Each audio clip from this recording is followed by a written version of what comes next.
Birleşken Devletler Teşkilatı Kişilik Hukuki Ali Komissari Volker Turk 5 dekabr günü Birleşken Devletler Teşkilatı irqiy qirg'inchilik ahdnomasi ma'qullanganligining 75 yilligi munosabati bilan nutq e'lon qilgan. Lekin uning so'zi ijtimoiy taratqularda tanqidga uchirgan. Ijtimoiy taratqulardagi inkaslarda uning irqiy qirg'inchilikni tilga olganda mujmal bo'lmasligi, uning konkret bo'lishi, konkret yuz berayotgan irqiy qirg'inchiliklarni tilga ilishdan o'zini qochirmasligi talab qilingan.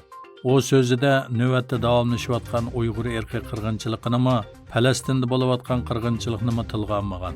Volker Turk o'tgan yil 11 oyda Birleşken Devletler Teşkilatı Kişilik Huquq Oliy Komissarlik vazifasiga o'ltirgandan beri bir qancha qitim yumshoq talaffuzda Şinjanning kişilik huquq vaziyatini tilga olgan bo'lsa-mu, ammo u Uyg'ur tashkilotlari va kişilik huquq organlari tarafidan Uyg'ur masalasida dodil bo'lmaslik bilan ayblanib kelingan edi.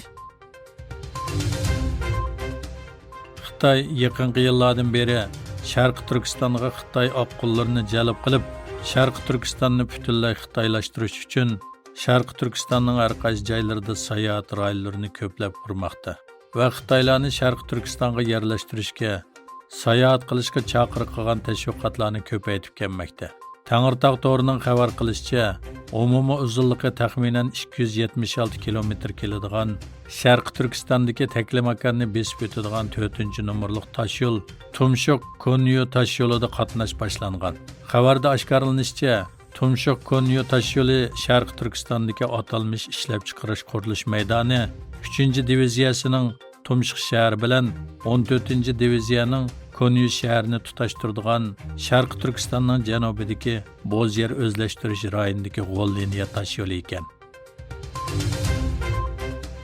Italiya 6 dekabr Xitoyga rasmiy uqtirib, Italiyaning Xitoy yo'lga qo'ygan bir balvoq bir yo'l tashabbusidan chekinishni qaror qilganligini bildirgan.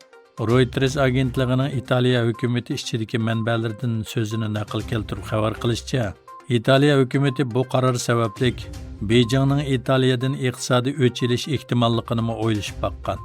Italiya 2019-yili Amerikaning cheklashiga quloq solmay, Xitoy boshlagan atalmish bir yo'l bir balvoq turiga qatnashganligini e'lon qilgan birdan-bir g'arb davlati bo'lib qolgan edi.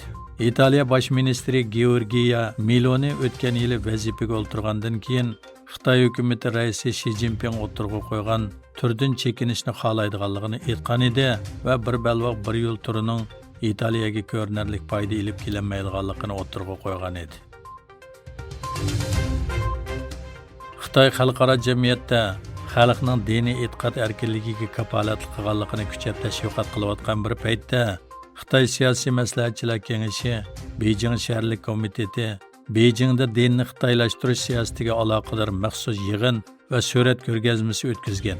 Xitoy xabarlari to'rining xabar qilishicha, Xitoy xalq siyosiy maslahatchilar kengashi Beijing shaharlik komiteti 4 dekabr Beijingda atalmish dinni xitoylashtirish masalasidagi Beijing hikoyasi binokorlik san'ati suhbat yig'ini va rasm ko'rgazmasi o'tkazgan.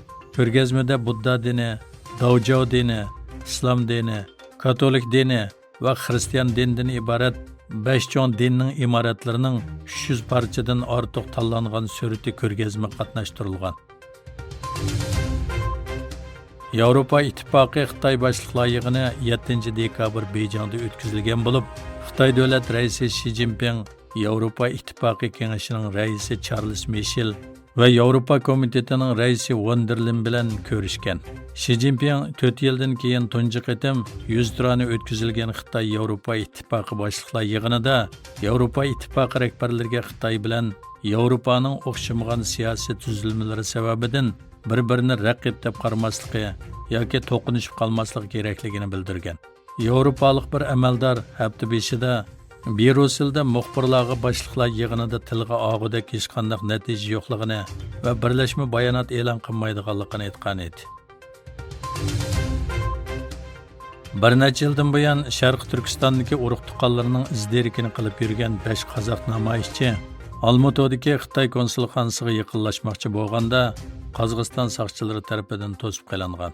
Erkin Yevropa radiosining bu vaqtdagi xabarda qayd qilinishicha, 4 dekabr ayoldan tashkil topgan 5 qozoq namoyishchi Sharq Turkistondagi jazo lageriga qamalgan urug' tuqqanlarning qo'yib berilishini talab qilib, Almatodagi Xitoy konsulxonasi oldida noroziligini bildirmoqchi bo'lgan.